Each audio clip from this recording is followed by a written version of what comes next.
City और current density में जो रिलेशन होना था वो क्या था, I=NEA/VD मैंने पढ़ा दिया था। ठीक है, ड्रिफ्ट वेलोसिटी मैंने आप लोगों को बताया था कि एवरेज स्पीड होता है किसका, इलेक्ट्रॉन्स का। ठीक है,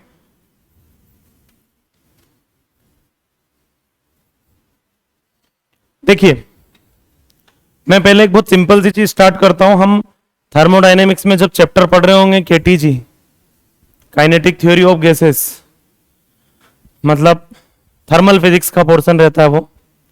इस रूम के अंदर जैसे जो गैस मॉलिक्यूल्स हैं, वो गैस मॉलिक्यूल्स का मूवमेंट होता है कैसा, रैंडम मूवमेंट होता है। गैस मॉलिक्यूल्स आपस में टकराते हैं, एक मॉलिक्यूल दूसरे जैसे मान लो एग्जांपल के लिए हमको बोल दिया जाए कि हम सबको इस रूम के अंदर दौड़ना है, किधर भी। ठीक है, अब होगा क्या कि एक पार्टिकल दूसरे पार्टिकल से जब टकराएगा तो दो पार्टिकल के बीच में कोलिजन होगा। मान लो एक पार्टिकल यहां से निकला, यहां जाके वो इस पार्टिकल से टकराया। ये जो डिस्टेंस होती है जो इसने ट्रेवल किया, यहां टकराने के बाद में ये पार्टिकल इधर घूम गया, इधर घूम गया, फिर यहां तक चला, यहां आके फिर किसी से टकरा गया। टकराने के बाद पता चला कि इधर घूम गया, इधर घूम गया, इधर चला, यहां जाके फिर किसी से टकरा गया, टकराने के बाद इधर घूम गया, इधर घूम गया, यहां पहुंचा, फिर टकरा, मतलब ऐसे टकरा के इधर उधर चल रहा है।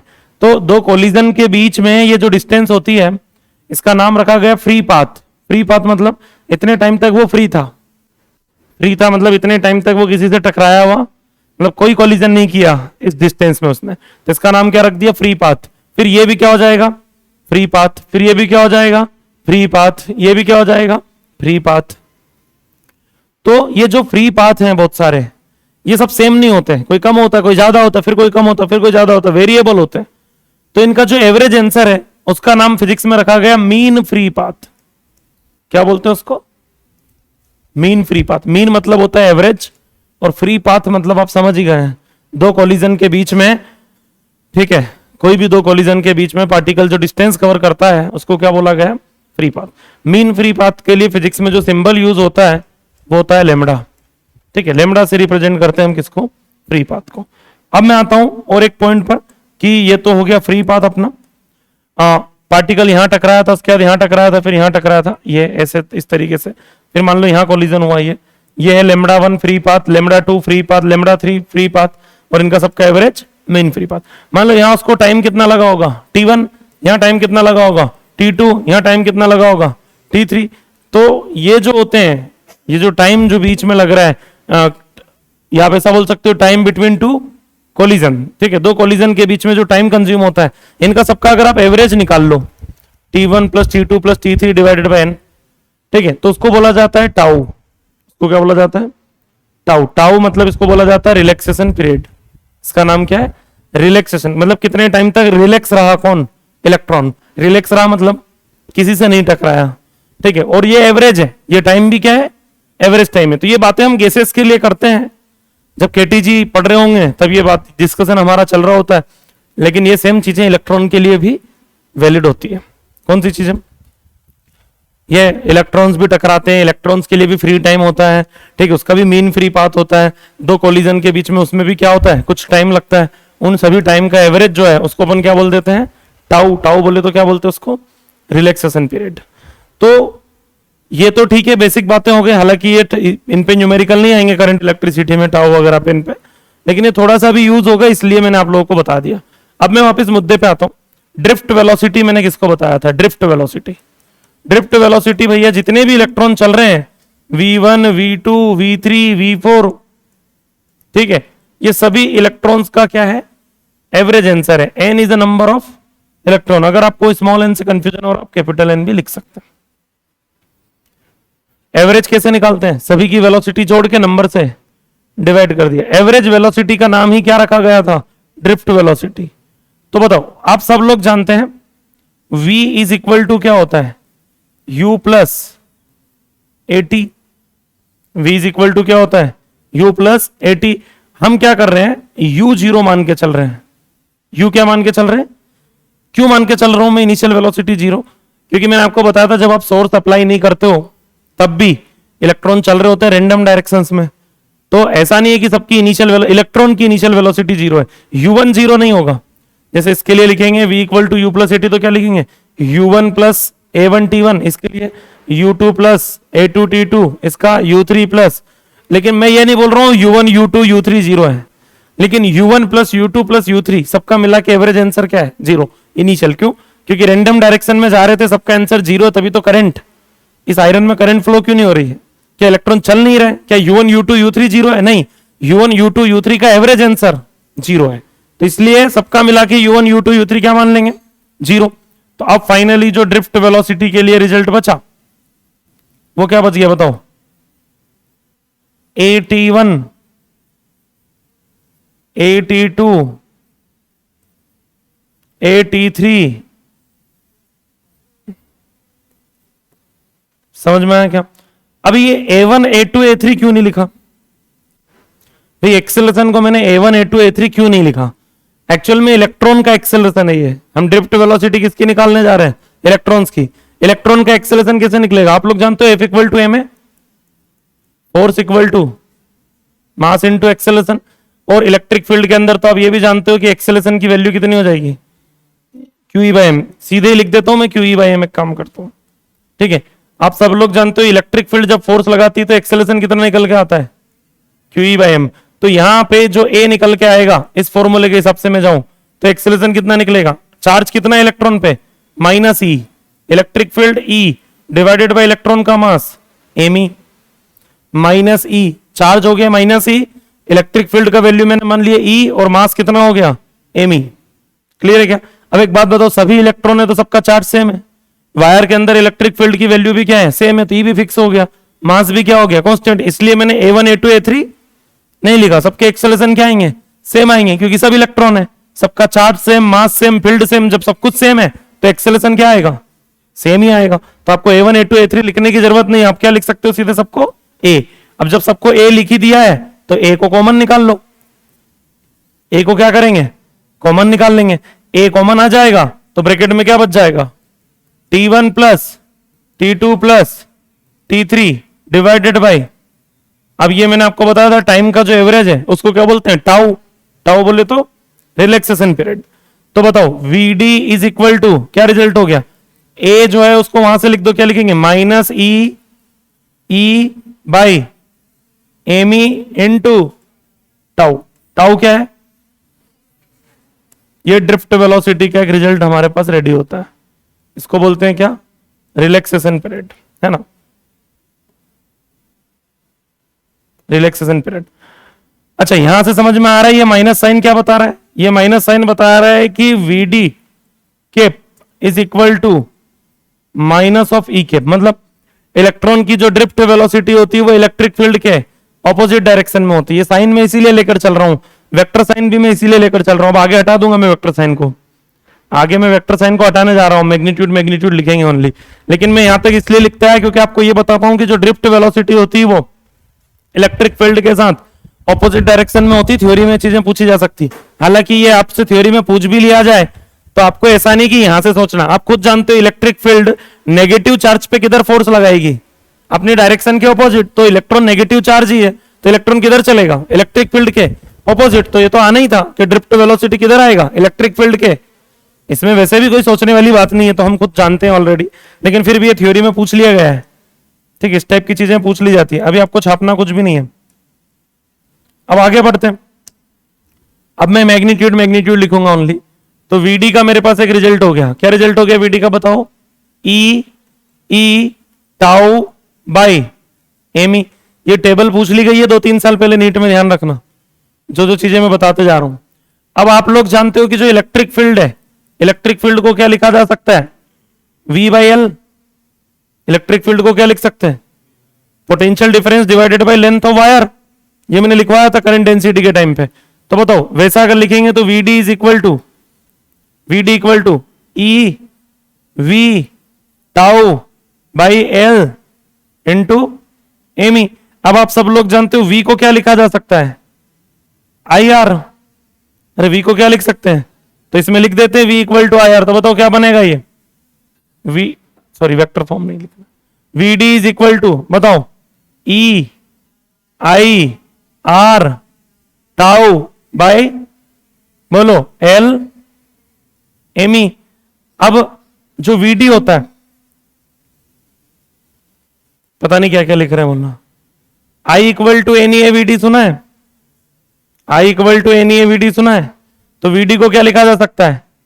आई बाई, लिख सकते हैं क्या? I equal to n A v d, कल ही बताया रिलेशन किसमें? ड्रिफ्ट वेलोसिटी में और करंट डेंसिटी में। तो लिख दो वीडी को, क्या लिखोगे? I by N e A is equal to, बताओ, ई, बोलो, I R tau divided by L M e. क्या कैंसिल होते दिख रहा? करंट से करंट कैंसिल हो जाएगा। ठीक है, अब अपने को रेजिस्टेंस लिखना है। क्या लिखना है? रेजिस्टेंस। तो बताओ R is equal to, R यहीं रहने दो, इसको इधर भेजो, तो बताओ क्या हो जाएगा? L M E divided by, बोलो, N E square A tau. ये किसका रिजल्ट हो गया? ये रेजिस्टेंस का हो गया। अब सब लोग जानते हो कि आर को मैं क्या लिख सकता हूं? Rho L by A. R को क्या लिख सकता हूं? लिख दीजिए। तो क्या लिखेंगे? Rho L by A equal to, इधर क्या है? L M E divided by, बोलो, N E square A tau. क्या क्या कैंसिल हो रहा है? एल से एल कैंसिल हो जाएगा, ए से। तो रजिस्टिविटी का रिजल्ट हो गया रो इक्वल टू, बताओ कितना हो गया? M E divided by N E square tau. ये रिजल्ट बहुत इंपॉर्टेंट है किसका? रजिस्टिविटी का। और आप लोग जानते हो रजिस्टिविटी जो रो होती है वो 1/सिग्मा भी होती है। कंडक्टिविटी, हाँ ना? तो कंडक्टिविटी का रिजल्ट क्या हो जाएगा? सिग्मा इज इक्वल टू, बताओ, N E square tau divided by mass of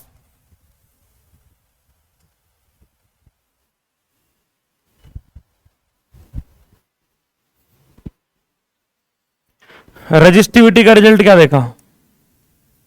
row equal to क्या देखा आपने? M by N E square tau.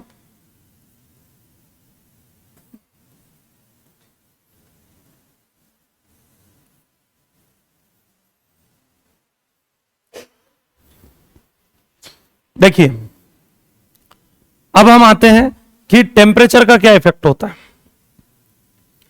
अगर आप टेम्परेचर बढ़ाते हैं, टेम्परेचर क्या करते हैं अगर आप, तो दो चीजें देखने को मिलती है। टेम्परेचर बढ़ाने पे क्या होता है मैं आपको बता देता हूं। सेमीकंडक्टर एक चैप्टर हम पढ़ेंगे। होता क्या है, जैसे मान लो ये आयरन है, क्या इस आयरन में करंट का फ्लो होता है? हाँ, क्योंकि ये कंडक्टर की कैटेगरी में आता है। और वुड में होता है क्या? क्यों नहीं होता? क्योंकि ये इंसुलेटर की कैटेगरी में आता है। कोई इंसुलेटर इंसुलेटर क्यों है और कोई कंडक्टर कंडक्टर क्यों है? क्यों? क्योंकि उसके पास बहुत सारे फ्री इलेक्ट्रॉन है। किसके पास? फ्री इलेक्ट्रॉन समझते हैं आप? फ्री इलेक्ट्रॉन्स मतलब जिनको अगर इलेक्ट्रिक फील्ड मिलेगी, पोटेंशियल का डिफरेंस मिलेगा तो वो इजीली चलने लगेंगे। किसके पास बहुत सारे फ्री इलेक्ट्रॉन्स हैं? कंडक्टर्स के पास। और जो इंसुलेटर होते हैं उनके पास फ्री इलेक्ट्रॉन का नंबर बहुत कम होता है। ठीक है, फ्री इलेक्ट्रॉन क्या चीज होती है? बोले दो टाइप के इलेक्ट्रॉन होते हैं किसी भी मटेरियल में। एक होते हैं बाउंडेड इलेक्ट्रॉन जो किसी क्रिस्टल में बंधे हुए होते हैं, और एक होते हैं फ्री इलेक्ट्रॉन जिनका काम है, दो टाइप के युवा हैं अपने भारत में, है कि नहीं है? एक है बंधे हुए युवा आप जैसे जो कुछ ना कुछ कर रहे हैं, और एक क्या है? फ्री युवा। तो रैली कौन निकालेगा? फ्री इलेक्ट्रॉन का ही काम है क्या निकालना? रैली निकालना, चलना, दौड़ना, ये किसका काम है? Free electrons. आप तो अपना काम कर रहे हैं चुपचाप। तो होता क्या, फ्री इलेक्ट्रॉन्स बहुत सारे हैं किसमें? मेटल्स में। और वुडन में फ्री इलेक्ट्रॉन्स का नंबर कम है। क्या मैं किसी भी मटेरियल में फ्री इलेक्ट्रॉन्स का नंबर किसी न किसी तरीके से बढ़ा सकता हूं? जैसे आयरन में जो फ्री इलेक्ट्रॉन्स है, मैं चाहता हूं और थोड़े फ्री इलेक्ट्रॉन्स रहे। बोले बेरोजगारी बढ़ा दो और युवा मिल जाएंगे ना। तो और फ्री इलेक्ट्रॉन्स रहे तो क्या करना चाहिए? एक ऑप्शन रहता है टेम्परेचर बढ़ाओ। देखो होता है क्या, टेम्परेचर बढ़ाने पे इलेक्ट्रॉन्स को क्या मिलती है? एनर्जी मिलती है। तो जो बाउंडेड इलेक्ट्रॉन्स हैं वो भी कहां जाते हैं? फ्री इलेक्ट्रॉन्स की कैटेगरी में आ जाते हैं। क्या बढ़ने पे? टेम्परेचर बढ़ने पे।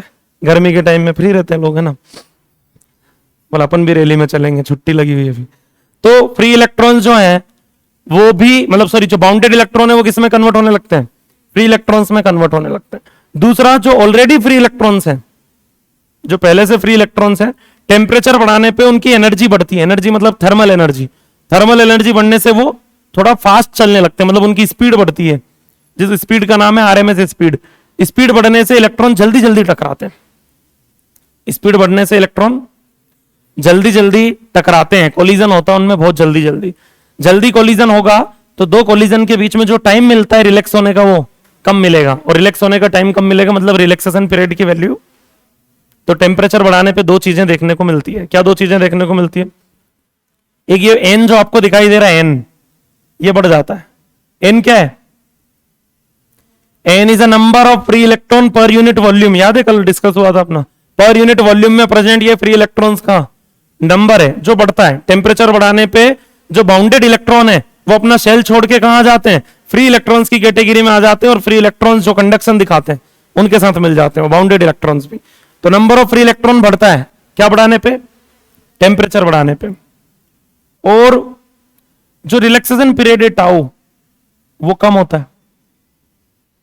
फिर टेम्परेचर बढ़ाने पे इलेक्ट्रॉन फास्ट चलेंगे, फास्ट चलेंगे तो जल्दी टकराएंगे, जल्दी टकराएंगे तो दो कोलिजन के बीच में टाइम जो है वो कम हो जाएगा। रिलैक्स होने के लिए जो टाइम मिलना चाहिए वो टाइम नहीं मिल रहा है। रिलैक्सेशन पीरियड क्या हो जाता है? डिक्रीज हो जाता है।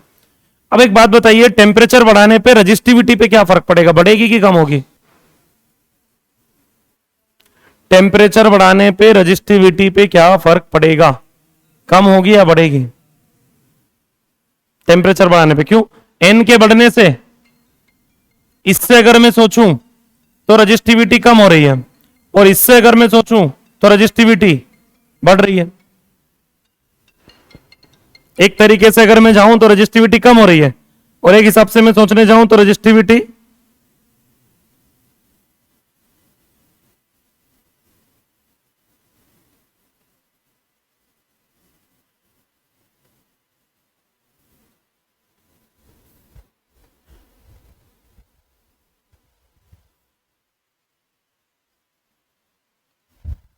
हाँ जी। और रेजिस्टिविटी और रेजिस्टेंस तो डायरेक्टली प्रोपोर्शनल है, आर इज इक्वल टू, इस हिसाब से जाऊंगा तो रेजिस्टेंस। अब आते हैं कि टेम्परेचर बढ़ाने पर रेजिस्टेंस बढ़ता है कि कम होता है, तो आप खुद ही समझ जाएंगे। मैं आपको एक एग्जांपल देता हूं।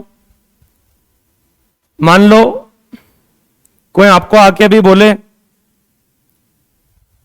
कि आपको पता नहीं कोई लॉटरी खुली है ना, 50 लाख रुपए आपके अकाउंट में डिपॉजिट हुए हैं, तो आपके चेहरे की खुशी बता रही कि आपको उस बात से कितना फर्क पड़ता है। और यही बात जाके अगर मैं अभी मुकेश अंबानी को बोलूं तो कि बधाई हो आपको 50 लाख रुपए खुले हैं, तो क्या बोलेगा? बोले जाए इधर 1 मिनट का कमाता हूं। तो होता क्या है, अमाउंट सेम है लेकिन फर्क किसको पड़ता है? जिसके पास नहीं है उसको फर्क नहीं पड़ता, जिसके पास बहुत है। बात समझ में आ रही क्या? तो टेम्परेचर बढ़ाने पे फ्री इलेक्ट्रॉन्स का नंबर बढ़ता है, लेकिन वो फ्री इलेक्ट्रॉन्स का नंबर बढ़ना इफेक्टिव दिखेगा किसमें? आयरन में या वुडन में? वुड में। वुड में इलेक्ट्रॉन का नंबर बढ़ना वो चीज इफेक्टिव होती है। क्यों? क्योंकि उनके पास नहीं है, और नहीं है, और अगर वहां बढ़े तो समझ में आता है कि ठीक ठाक नंबर बढ़ गया, तो उससे रजिस्टिविटी कम होती है और रेजिस्टेंस कम होता है। और यही अगर आप आयरन को बोलोगे कि टेम्परेचर बढ़ा के हमने आपके नंबर बढ़ा दिए, बोले 10 to the power 15 into 10 to the power 18 के टर्म में रखता हूं मैं फ्री इलेक्ट्रॉन वैसे भी। उसके बाद ऑलरेडी इतने फ्री इलेक्ट्रॉन है कि 100 200 400 इलेक्ट्रॉन अगर आप बढ़ा भी दोगे तो फर्क, नंबर ऑफ इलेक्ट्रॉन का कोई फर्क नहीं पड़ना, 1% का चेंज भी नहीं आएगा आप टेम्परेचर बढ़ाओगे तो होता क्या है, मटेरियल पे डिपेंड करता है कि क्या होगा। जो सेमीकंडक्टर्स होते हैं, सेमीकंडक्टर एंड इंसुलेटर मटेरियल जो होते हैं, सेमीकंडक्टर एंड इंसुलेटर मटेरियल जो होते हैं उनमें एन इफेक्टिव होता है। एन क्या रहता है, या आप ऐसा बोल सकते हैं कि इनमें एन इज इफेक्टिव। इफेक्टिव मतलब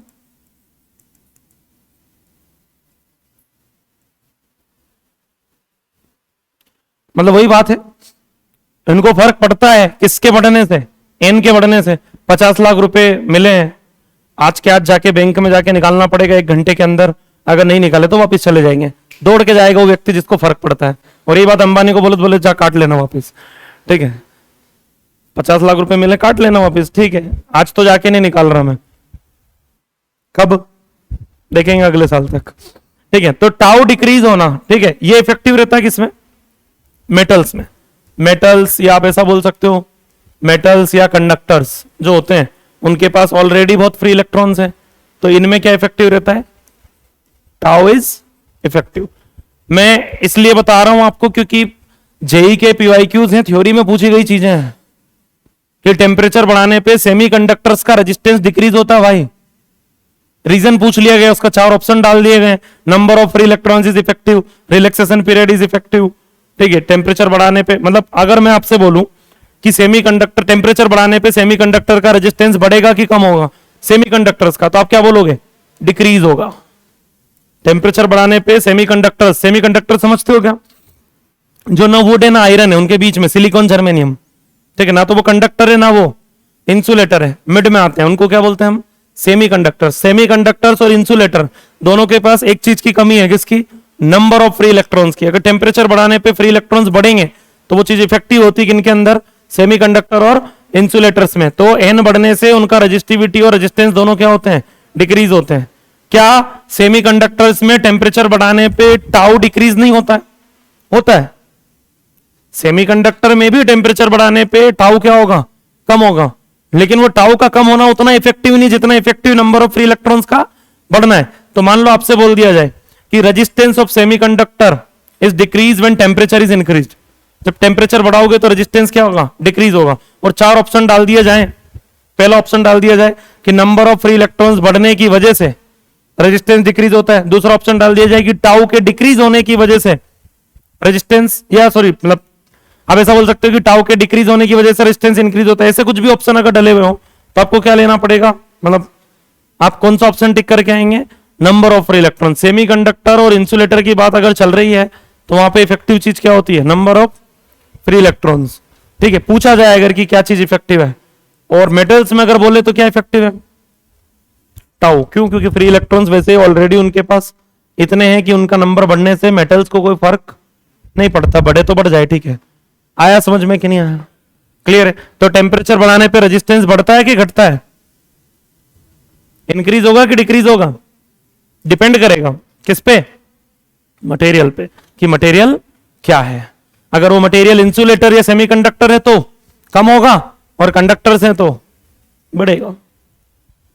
यहां से छापना स्टार्ट कीजिए।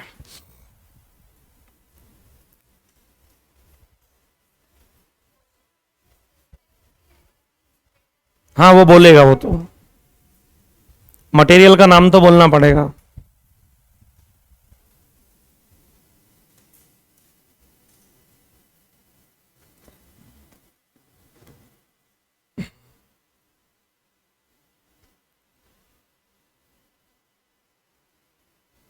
हेलो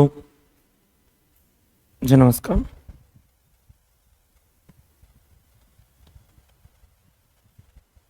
हाँ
हो गया ये?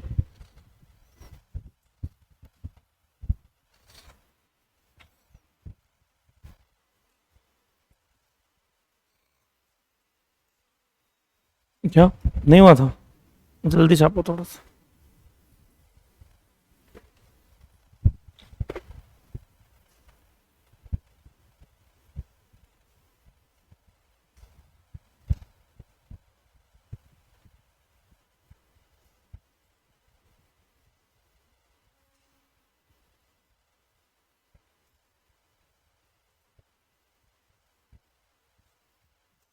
हो गया?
हो गया?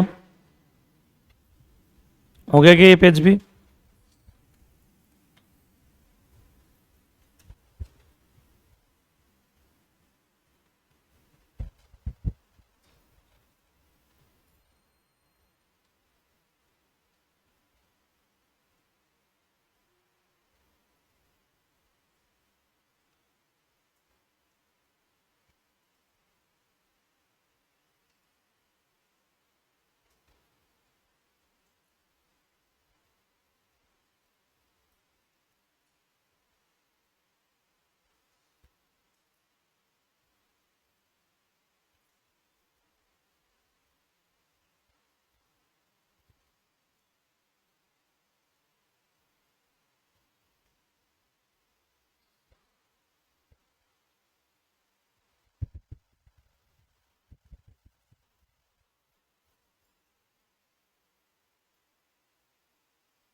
छाप लिया हो तो आगे बढ़े। ये तो थ्योरी वाला पार्ट हो गया कि अगर थ्योरी में पूछा जाए तो ये क्लियर होना चाहिए आप लोगों को। इस पे न्यूमेरिकल्स नहीं आते इन पे। हम न्यूमेरिकल वाले पोर्शन पे आता हूं कि न्यूमेरिकल कहां से पूछे जाते हैं।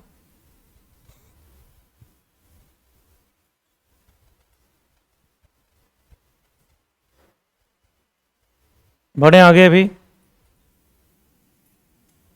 देखिए भैया, अब मैं वापस से कंडक्टर्स या मेटल्स की बात कर रहा हूं, क्योंकि हम जो चैप्टर पढ़ रहे हैं करंट इलेक्ट्रिसिटी, करंट किस में फ्लो होता है? मेटल्स में। भाई करंट किस में फ्लो होगा? मेटल्स में। तो हम यहां जिसकी बात करेंगे भी किसकी बात कर रहे हैं? मेटल्स की। मैं ऐसा मान के चल रहा हूं। देखिए ये रिजल्ट्स हैं जो आपको याद रखना है। At 0 degree Celsius resistivity of wire is rho zero या रो नोट। ठीक है, 0 डिग्री सेल्सियस पर रेजिस्टिविटी कितनी मान ली हमने? Rho naught. पहला पॉइंट। दूसरा, if temperature is increased by 1 degree Celsius then resistivity increased by rho naught alpha. मतलब 1 डिग्री सेल्सियस अगर आप टेम्परेचर बढ़ाते हैं, कितना टेम्परेचर बढ़ाते हैं? 1 डिग्री सेल्सियस, तो किसी भी मेटल की रेजिस्टिविटी कितनी बढ़ती है? Rho naught into alpha. Rho naught क्या है? 0 डिग्री सेल्सियस वाला रेजिस्टिविटी। मान लो मेरे पास एक आयरन वायर है या कॉपर वायर है। कॉपर वायर की 0 डिग्री सेल्सियस पर रेजिस्टिविटी कितनी है? Rho not.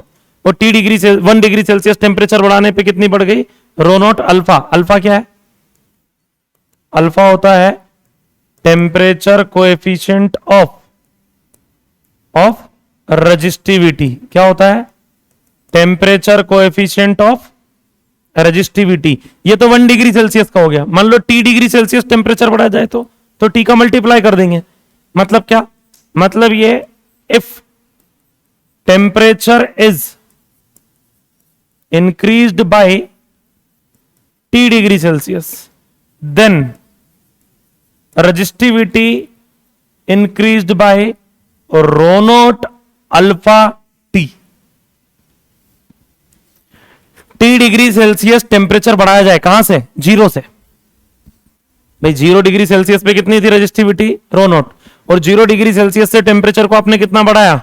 T degree Celsius तक बढ़ाया, तो रेजिस्टिविटी कितनी हो गई? नहीं, मैंने ये नहीं बोला कि resistivity rho naught alpha T हो गई। मैंने बोला कि become rho naught alpha T. क्या लिखा है? Increased by rho naught alpha T. Rho naught alpha T हो नहीं गई है, रो नॉट अल्फा टी बढ़ी है। तो हो कितनी गई उस पर बात करते हैं। यह है काम की चीज। फॉर्मूला तो यही काम का है। Resistivity of wire eight T degree Celsius.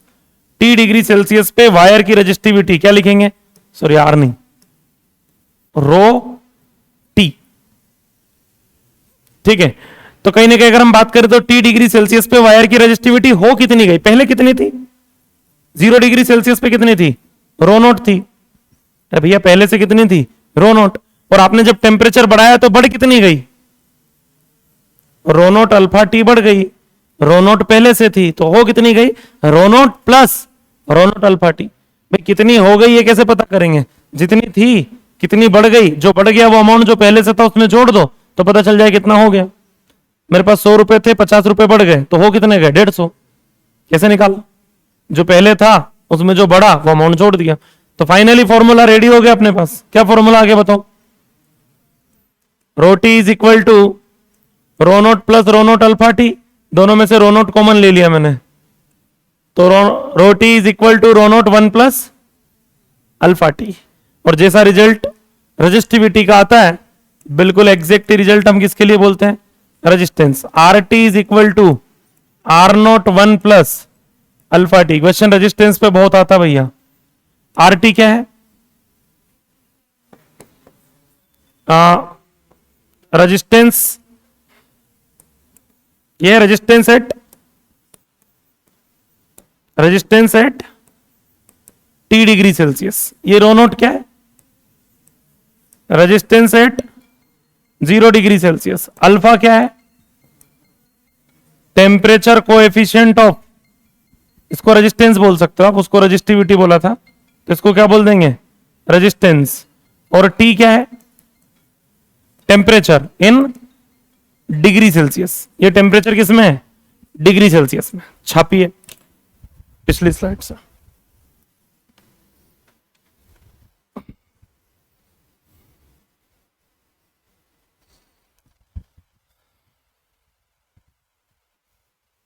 हाँ बोल।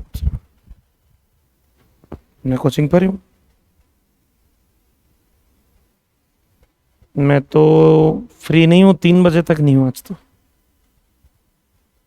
1 से 1:30 में फ्री हूँ, आधा घंटा। हम्म। क्या कुछ काम था क्या?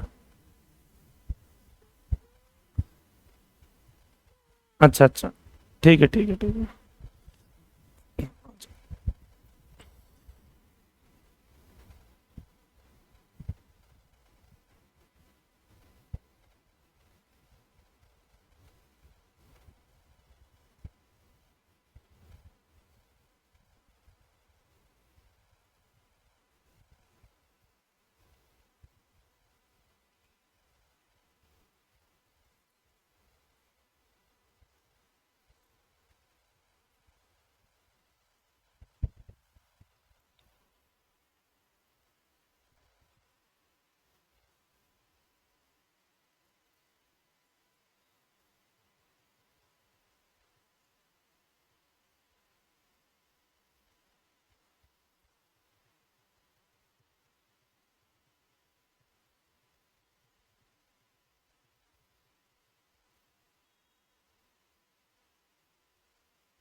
हो गया?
हो गया?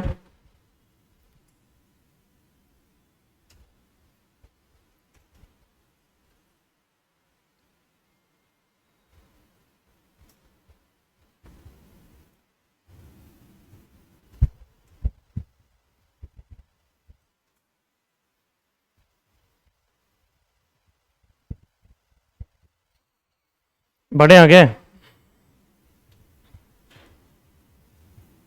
अब इस पे क्वेश्चंस कैसे आते हैं मैं बता देता हूं आप लोगों को। बहुत सिंपल वैरायटी पूछी जाती है। जैसे मान लो आपसे बोल दिया जाए कि 200 डिग्री सेल्सियस पे एक वायर का रेजिस्टेंस 2 ओम है, 500 डिग्री सेल्सियस पे उस वायर का रेजिस्टेंस 3 ओम है,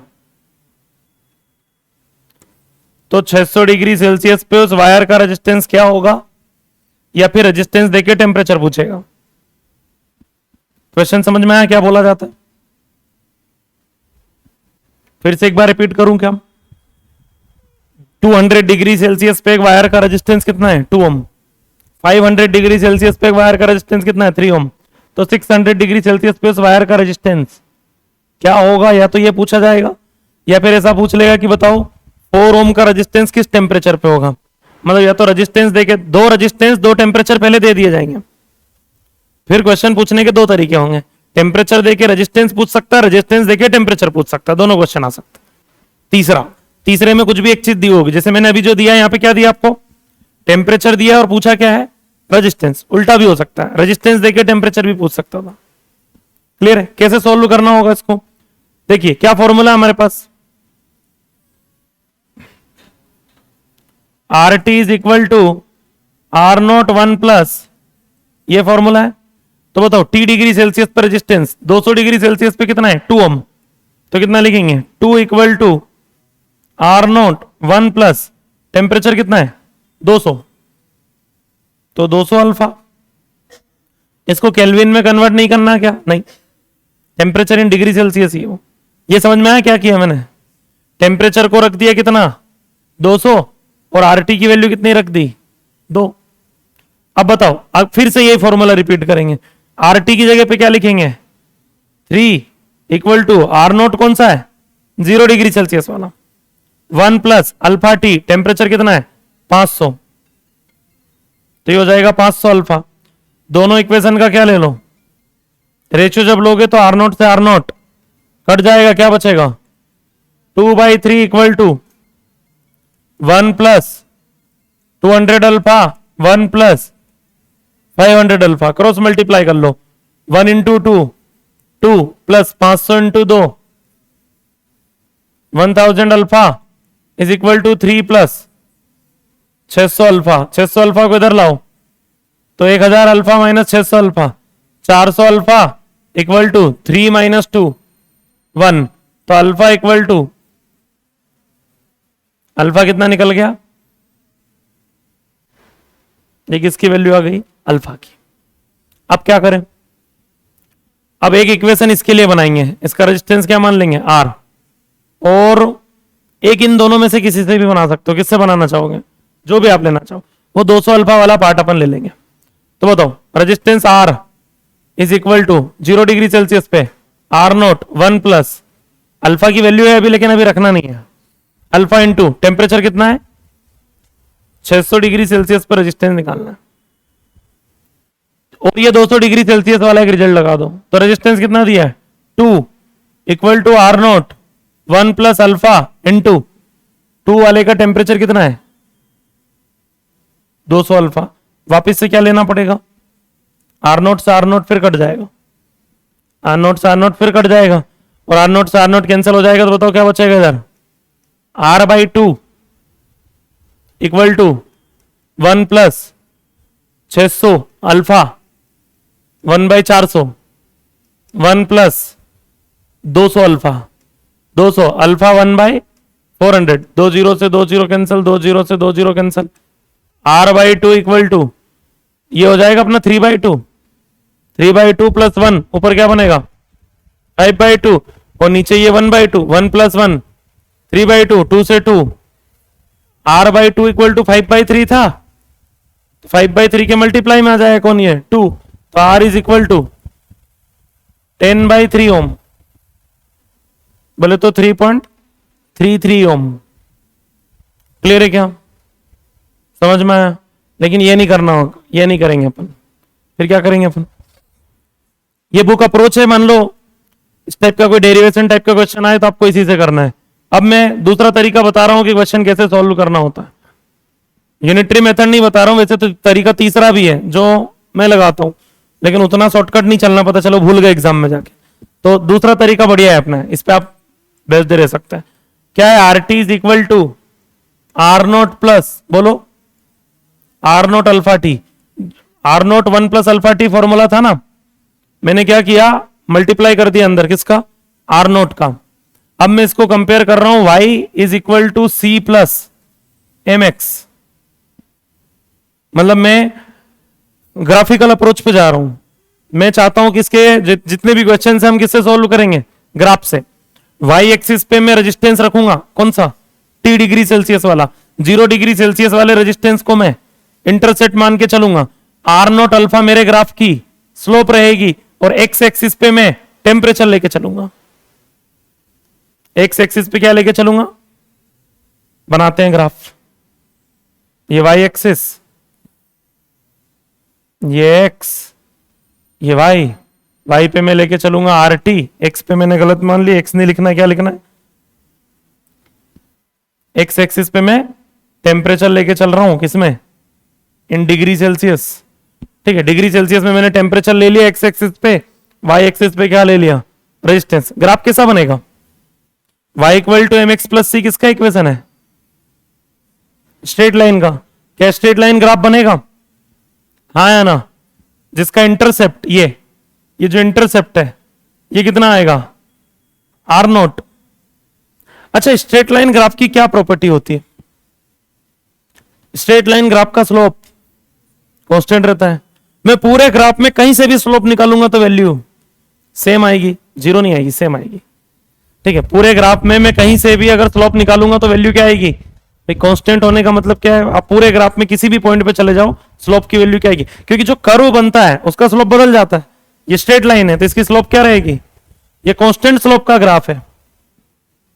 अब मैं ऐसा मानता हूं, ये एक पॉइंट मान लिया मैंने, फिर ये दूसरा पॉइंट मान लिया, ये तीसरा पॉइंट ले लिया, ये चौथा पॉइंट ले लिया।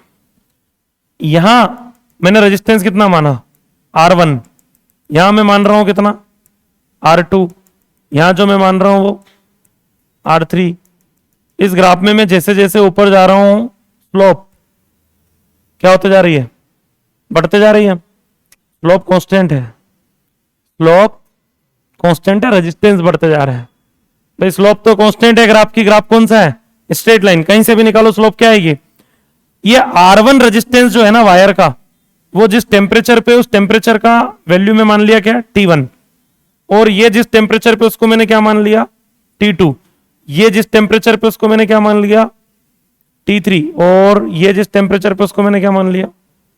T1, T2, T3, T4 temperature पे रेजिस्टेंस है R1, R2, R3 and R4। यहां तक किसी को कोई समस्या तो नहीं? अगर मैं यहां से स्लोप निकालूं ये थीटा मान के, तो क्या ये एंगल भी थीटा ही होगा? क्या ये एंगल भी थीटा ही होगा? तो फिर तो ये एंगल भी थीटा ही होगा। बोले स्ट्रेट लाइन ग्राफ है भैया, कहीं से भी निकालो, ये एंगल क्या आएगा?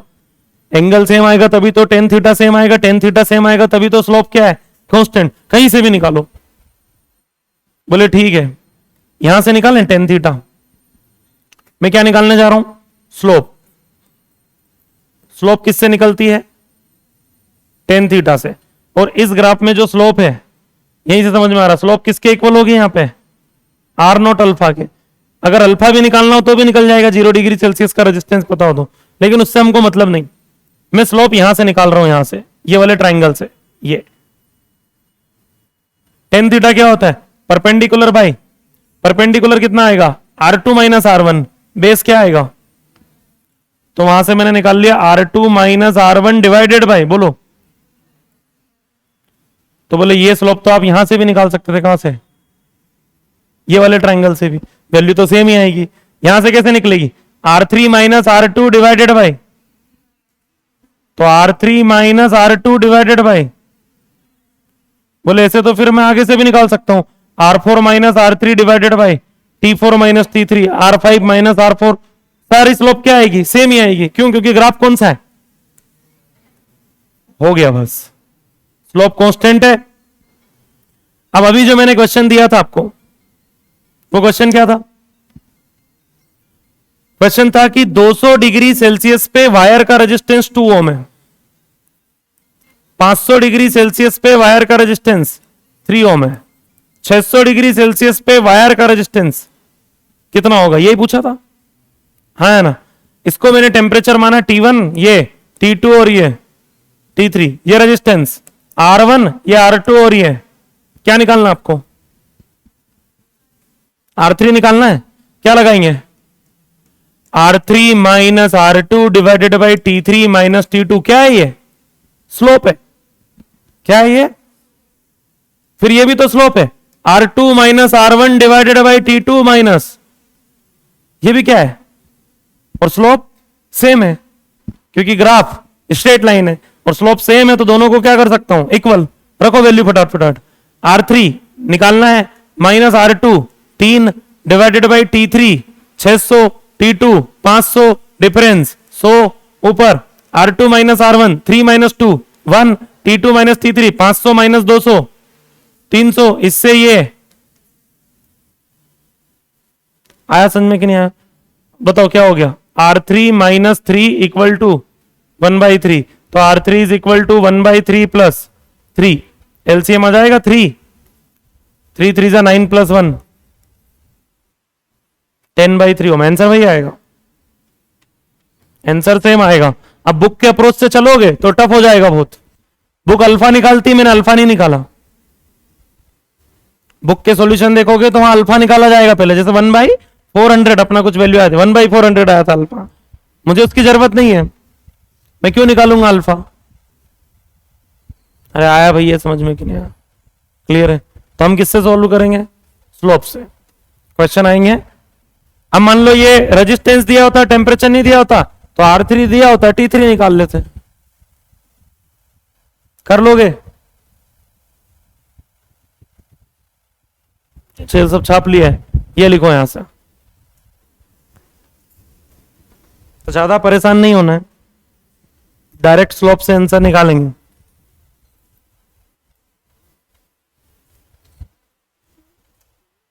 कभी कभी ग्राफिकली सोचना ज्यादा आसान रहता है।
हो गया,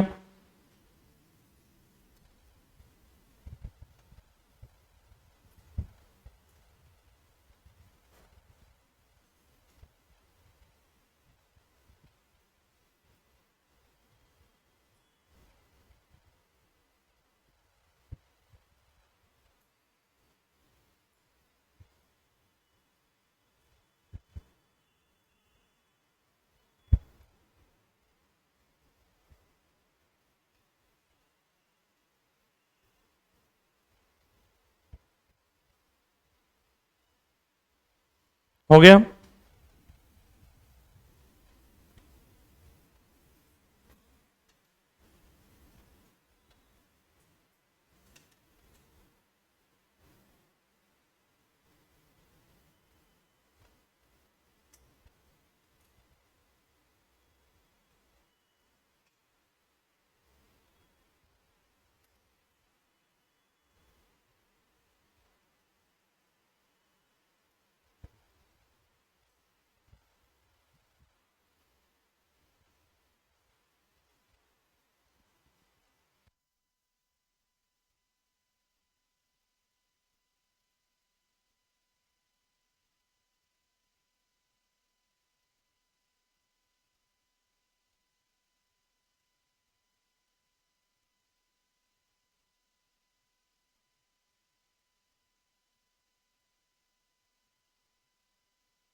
फिर अभी 2 टेम्परेचर देके 3 टेम्परेचर देके रेजिस्टेंस पूछे, कर लोगे ना? रेजिस्टेंस देके टेम्परेचर, फॉर्मूला बहुत सिंपल है, R3 minus R2 divided by T3 minus T2 equal to R2 minus R1 divided by T2 minus T1।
हो गया था ना?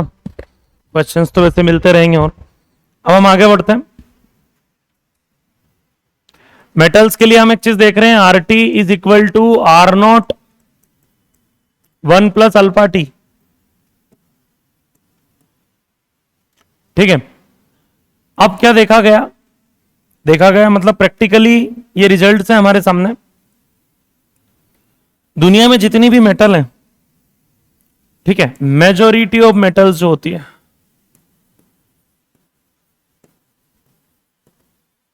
उनका अल्फा अप्रोक्स 1/273 के आसपास होता है। किसी का 1/260 है, किसी का 1/250 है, किसी का 1/265 है, किसी का 1/275 है, किसी का 1/280 है। मतलब 1/273 एवरेज मान के चल सकते हो, क्योंकि 1/260 लिखो या 1/273 लिखो, बहुत ज्यादा डिफरेंस नहीं है। डिवाइड तो 1 को ही करना है, तो दोनों ही छोटी वैल्यू आती है अप्रोक्स बहुत। तो अल्फा जो है वो कितना देखा गया? लगभग लगभग 1/273 के अराउंड देखा गया। तो अगर मैं ये अल्फा रखता हूं फॉर्मूले में, तो R T equal to R naught 1 plus alpha को रख देंगे 273, तो ये हो जाएगा 2/T/273।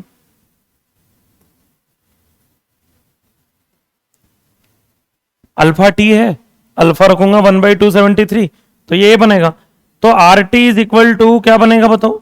आर नोट, यहां एलसीएम क्या आ जाएगा? इसका यहां मल्टीप्लाई, इसका इधर, तो बताओ क्या बनेगा? बोलो। 273 प्लस टी डिवाइडेड बाई, अब आप लोग जानते होंगे शायद कि डिग्री सेल्सियस में टेम्परेचर को अगर 273 जोड़ दूं मैं, तो टेम्परेचर इन केल्विन आ जाता है, जिसको एब्सोल्यूट टेम्परेचर भी बोला जाता है। समझ में आया? ये टेम्परेचर किस में है? डिग्री सेल्सियस में। डिग्री सेल्सियस में 273 जोड़ा जाए तो टेम्परेचर कहां पहुंच जाएगा? केल्विन में। डिग्री सेल्सियस का केल्विन में कन्वर्जन आता है क्या? 273 ऐड करके। तो इसका मतलब तो ये हुआ कि T डिग्री सेल्सियस पे रेजिस्टेंस को ऐसे लिख सकते हैं, आर नॉट टी बाई, भाई ये जो 273 प्लस टी है, ये तो कैपिटल टी बन गया। कैपिटल टी मतलब temperature in kelvin, divided by 270। अब 273 एक कांस्टेंट नंबर है, आर नोट भी एक फिक्स वैल्यू 0 डिग्री सेल्सियस पे। इसका मतलब ये हो गया रेजिस्टेंस डायरेक्टली प्रोपोर्शनल होता है किसके? टेम्परेचर इन केल्विन के। टेम्परेचर के नहीं बोलेंगे, क्या बोलेंगे? टेम्परेचर इन केल्विन के। डिग्री सेल्सियस टेम्परेचर के डायरेक्टली प्रोपोर्शनल नहीं है, ठीक है, उसमें बीच में वो इंटरसेप्ट आता है। टेम्परेचर इन केल्विन के डायरेक्टली प्रोपोर्शनल हो गया कौन? रेजिस्टेंस ऑफ 0 डिग्री सेल्सियस पे किसी वायर का रेजिस्टेंस 0 होता है क्या? लेकिन 0 केल्विन पे 0 हो जाएगा, नहीं आया। 0 डिग्री सेल्सियस पे किसी वायर का रेजिस्टेंस 0 होता है क्या? नहीं होता है। डिग्री सेल्सियस पे 0 डिग्री सेल्सियस कितने केल्विन है? 273 केल्विन है, वहां पे किसी वायर का रेजिस्टेंस 0 नहीं होगा। लेकिन 0 केल्विन पे 0 हो जाएगा। केल्विन में अगर 0 रखेंगे तो क्या हो जाएगा? 0 हो जाएगा। आया समझ में कि नहीं आया? तो कौन से टेम्परेचर के डायरेक्टली प्रोपोर्शनल है रेजिस्टेंस? टेम्परेचर इन केल्विन के। छापिए, जिसको एब्सोल्यूट टेम्परेचर भी बोला जाता है। और वैसे भी ऐसा यूनिट टेम्परेचर की वही है, कौन? केल्विन।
हो गया?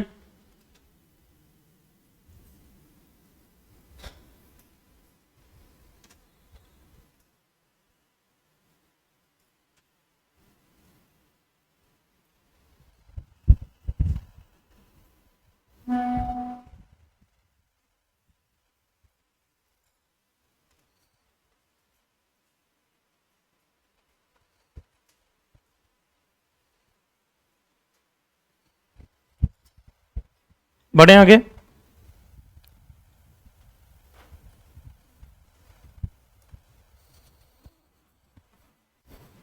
नेक्स्ट हेडिंग लिखिए, ohmic and non ohmic conductors.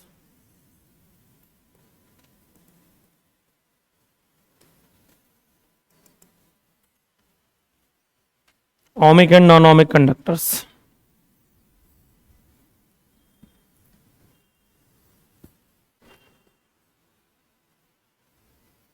Ohmic and non ohmic conductors. नाम से ही क्लियर है। ओमिक मतलब जो ओम्स लॉ को फॉलो करे, मतलब V equal to I are.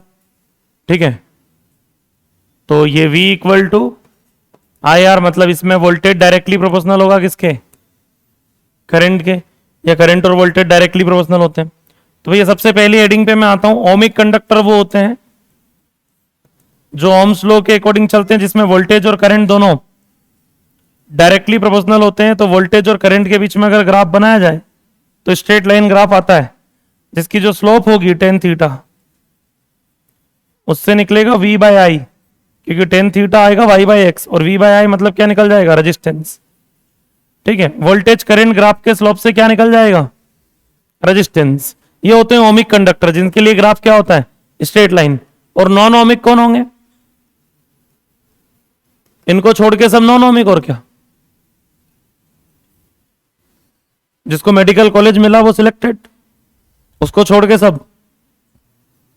भाई ओमिक कंडक्टर वो जिसमें वोल्टेज और करंट डायरेक्टली प्रोपोर्शनल है, और जिसमें नहीं है वो नॉन ओमिक। तो फिर क्या होगा? कुछ भी हो सकता है। भाई ग्राफ स्ट्रेट लाइन नहीं आएगा, स्ट्रेट लाइन को छोड़ के कुछ और भी आ सकता है क्या? बोले फिर कुछ भी आ सकता है। फिर अब वो फिक्स नहीं कि क्या आएगा, कोई भी ग्राफ बना सकता है, वैसा टेढ़ा मेढ़ा कुछ भी हो, क्या फर्क पड़ता है? पैराबोला बन रहा है कि सर्कल बन रहा है कि एलिप्स बन रहा है कि कुछ भी बन रहा है, जिगजैग, फिक्स थोड़ी ना है। ओमिक वो है जो स्ट्रेट लाइन ग्राफ बनाएंगे, उसको छोड़ के बाकी सब। अब वो कैसा ग्राफ बनेगा? वो कैसा भी बन सकता है, डिपेंड करता हो कंडक्टर कैसा है। क्लियर है क्या? जनरली ग्राफ जो बनाए जाते हैं ऐसे कर्व्ड ग्राफ बनाए जाते हैं, और उनसे जो रेजिस्टेंस इससे जो स्लोप निकलती है टेन थीटा, इसके स्लोप से भी निकलता रेजिस्टेंस ही, लेकिन उस रेजिस्टेंस का नाम है डायनेमिक रेजिस्टेंस। क्या नाम रखा गया? जिसका यहां तो कोई इंपॉर्टेंट नहीं है, लेकिन सेमीकंडक्टर में हम ये डायनेमिक रेजिस्टेंस कैलकुलेट करते हैं, वेरिएबल स्लोप वाले ग्राफ। तो दुनिया में जो कंडक्टर होते हैं वो ओमिक कंडक्टर होते हैं कि नॉन ओमिक होते हैं? सबके सब नॉन ओमिक ही होते हैं। डायरेक्टली प्रोपोर्शनल वाला केस बहुत कम है, लेकिन हम फिर भी सबको आइडियल कंडक्टर मान के किस कैटेगरी में मान के चलेंगे? ओमिक कंडक्टर की कैटेगरी में मान के चलेंगे। छापिए।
हो गया?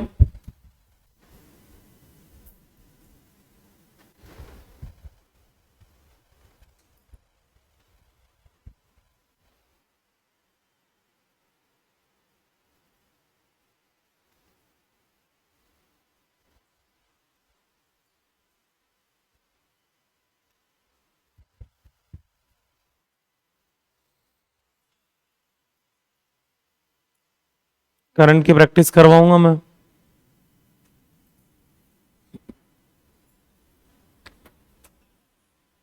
शाम में, जैसा मैंने बताया था आप लोगों को, इलेक्ट्रो करंट दोनों की। आज नहीं, अगले वीक में। अगले वीक में या इस वीक में भी अगर हो जाएगा तो पावर तक तो पहुंच ही जाएंगे, इसमें खत्म ही हो जाएगा वैसे तो। बढ़े आगे भी। Ohmic non ohmic conductor clear हो गया। अगला क्वेश्चन लिखिए, लिखिए।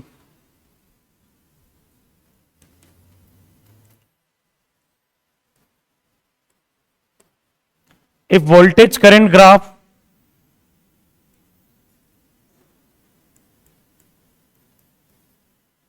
a voltage current graph of two wires,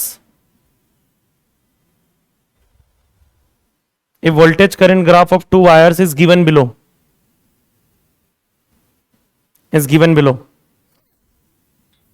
then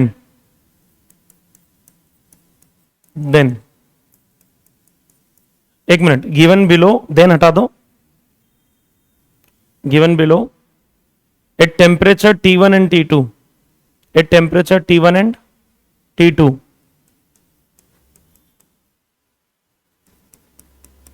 Kelvin, T1 and T2 Kelvin, then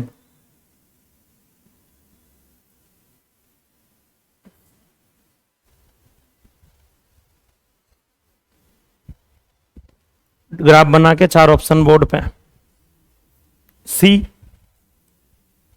दोनों टेम्परेचर इक्वल होंगे। Second, T2 is greater than T1।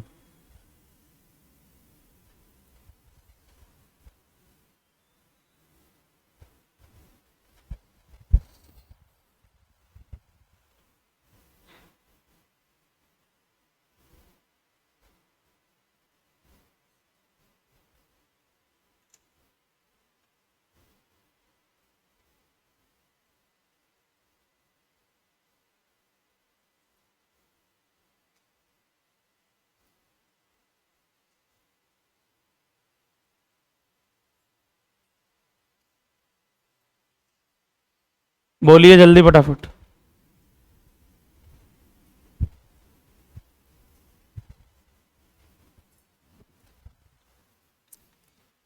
देखिए ये एंगल मैं आपको बोल दूं, मान लो ये θ2 है और इसके जो एंगल बन रहा है वो क्या बन रहा है, θ1। तो कौन सा एंगल ज्यादा है, θ1 ज्यादा है कि θ2 ज्यादा है?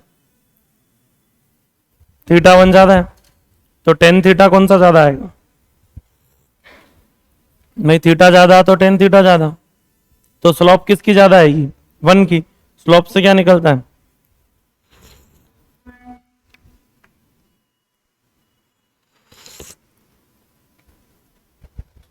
अब तो सोचो,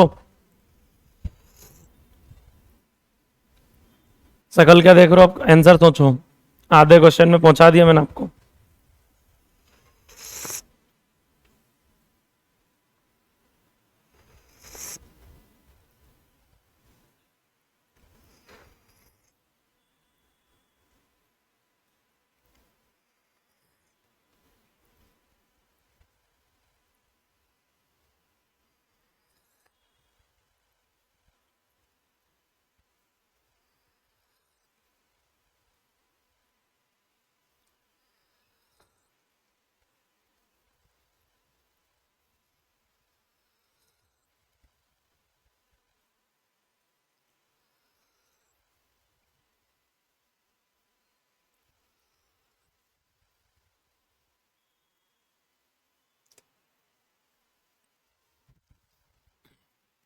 भाई θ1 इज ग्रेटर देन θ2, इसका मतलब हो गया कि स्लोप जो ग्राफ 1 का आएगा वो 2 से, और वोल्टेज करंट ग्राफ के स्लोप से रेजिस्टेंस निकलता है। तो R1 इज ग्रेटर देन, इस ग्राफ का रेजिस्टेंस ज्यादा होगा किसका, और इस ग्राफ का रेजिस्टेंस कम होगा। और रेजिस्टेंस और टेम्परेचर डायरेक्टली प्रोपोर्शनल है ना? रेजिस्टेंस ज्यादा कब होता है? हाई टेम्परेचर पे। लेकिन इस क्वेश्चन में गड़बड़ है। क्वेश्चन पढ़ेंगे अगर फिर से तो क्या बोला है कि voltage current graph of 2 wires, 2 different wire के ग्राफ हैं। अब 2 डिफरेंट वायर के ग्राफ हैं, एक का T1 टेम्परेचर पे और एक का T2 टेम्परेचर पे। अब मुझे यह पता करना है कि कौन सा हाई टेम्परेचर है, T1 या T2। अब प्रॉब्लम यह है कि 2 ग्राफ दिए हैं और उसमें मुझे ये ग्राफ से मुझे ये समझ में आ रहा है, ग्राफ देख के इतना जरूर क्लियर हो रहा है कि जो 1 है, जो वायर 1 है जिसके लिए मैं 1 लिख रहा हूं, उसका रेजिस्टेंस ज्यादा है किससे? वायर 2 से। लेकिन क्या रेजिस्टेंस ज्यादा होने का मतलब यह समझा जाएगा कि वो हाई टेम्परेचर पे रखा हुआ है? क्योंकि रेजिस्टेंस तो R equal to rho L by, length ज्यादा करके भी ज्यादा लाया जा सकता है, एरिया कम करके भी ज्यादा लाया जा सकता है। नहीं समझे? रेजिस्टेंस ज्यादा होने का मतलब यह समझा जाएगा कि वायर हाई टेम्परेचर पे, मान लो मैं आपसे बोलूं एक वायर का रेजिस्टेंस 2 ओम है और एक वायर का रेजिस्टेंस 4 ओम है, तो कौन हाई टेम्परेचर पे रखा होगा? बोले क्या पता, बताया जा सकता है क्या? बोले जिस भाई ये पता है कि 2 ओम है और एक का 4 ओम है, तो 4 ओम का रेजिस्टेंस ज्यादा है, लेकिन ज्यादा रेजिस्टेंस ज्यादा टेम्परेचर पे होता है। ठीक है, वो एक बात बिल्कुल ठीक है, लेकिन इसका मतलब एकदम ये तो नहीं है कि रेजिस्टेंस ज्यादा है तो टेम्परेचर ज्यादा ही होगा। लेंथ भी तो ज्यादा हो सकती है, एरिया भी तो कम हो सकता है। तो इसमें क्या आएगा आंसर? None of this. हम नहीं बता सकते, इनसफिशिएंट डेटा है ये, आधा अधूरा डेटा है। अब यही क्वेश्चन अगर ऐसा होता कि voltage current graph of a wire, एक ही वायर का अगर ये 2 ग्राफ हो, एक ही वायर है उसके 2 ग्राफ है, मतलब एक बार उसका रेजिस्टेंस R1 है और एक बार उसका रेजिस्टेंस R2 है। अब एक ही वायर के 2 रेजिस्टेंस है, R1 और एक ही वायर, मतलब लेंथ और एरिया क्या हो गया? फिक्स हो गया। तो ज्यादा रेजिस्टेंस कब होगा वायर का? हाई टेम्परेचर पे। और कम कब होगा? लो टेम्परेचर पे। तो उस कंडीशन में फिर आंसर फर्स्ट आ जाएगा, T1 इज ग्रेटर देन। लेकिन एक ही वायर होना चाहिए। 2 डिफरेंट वायर में तो हाँ, ग्राफ देख के ये जरूर समझ में आ रहा है कि वायर 1 का रेजिस्टेंस वायर 2 से ज्यादा है, लेकिन ज्यादा होने का रीजन टेम्परेचर ही होगा ऐसा थोड़े ना बोल सकते। क्यों? क्योंकि आपने क्वेश्चन में क्या लिखवाया? Of 2 wires. तो इसका आंसर क्या टिक करोगे? None of this. मुझे नहीं पता क्यों ज्यादा है, फिर किसको पता? किसी को नहीं पता, इसीलिए तो नन ऑफ दिस टिक कर रहे हैं। आंसर क्या आएगा? None of this. फिर क्वेश्चन रिपीट करना, वापिस से दूसरा क्वेश्चन लिखना और उसमें क्या लिखोगे? A voltage current graph of a wire, 2 wire हटा के अ वायर कर लेना, एक सिंगल वायर के लिए। A voltage current graph of a wire is given below at temperature T1 and T2। फिर उस कंडीशन में आंसर कौन सा टिक करोगे? First.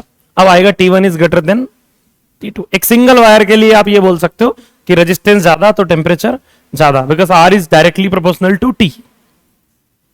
R is directly proportional to T।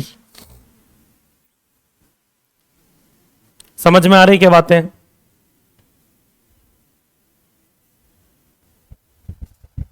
आज का लेक्चर थोड़ा सा बोरिंग लगा होगा आप लोगों को, नहीं लगा? करंट का थोड़ा सा बोरिंग पार्ट ही है वैसे ही। मिलते हैं नेक्स्ट टर्न पे।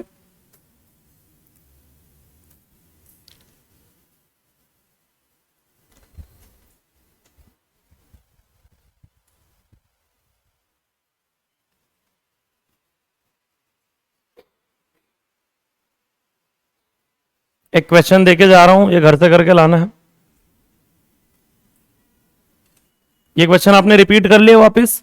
Voltage current graph of a wire is given below, ठीक है, और आंसर उसका फिट क्या टिक किया? T1 is greater than T2। एक लास्ट क्वेश्चन में देके जा रहा हूं, आपको घर से करके लाना है, होमवर्क है आपका। फिर कल मिलते हैं। लिखिए, a voltage current graph of a wire